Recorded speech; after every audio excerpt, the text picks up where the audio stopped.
Hi, Leo here, and welcome to 2-Minute Networking Tips for Business Success. Today I want to ask you a question. That question is really simple. Why do you network?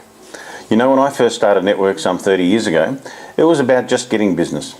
A lot of things we did was pretty ad hoc. We went to meetings, we took business cards, we shook a lot of hands, drank a lot of coffee, occasional red wine or beer, and we met people.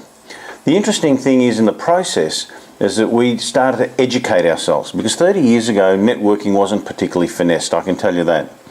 But today it's a lot different. Our clients, ourselves, all of us in business tend to be a little bit more aware, a little bit more sophisticated in understanding what the purpose of networking is. And yet I somehow still feel every time I go networking that people are still following the old grind. Get some business cards, meet some people, and hopefully get some business out of it. You know, the interesting thing is, I've been involved with internet marketing for a little while, more from the perspective of learning about it, understanding what it can do for business, and I do a few seminars and workshops on that. The interesting thing is though, is I started to think about normal business networking, going to meetings, whether it's to a chamber of function, to a strong contact or casual contact networking group, or even just going to an event where you might meet a few people.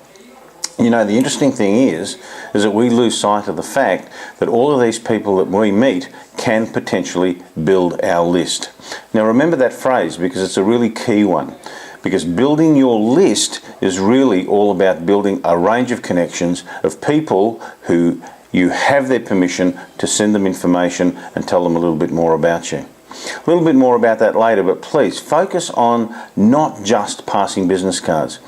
We have enough challenges today when people go to networking events, take business cards and just send things out ad hoc. And that can cause a few problems. It's easier to get permission these days. It's not that hard.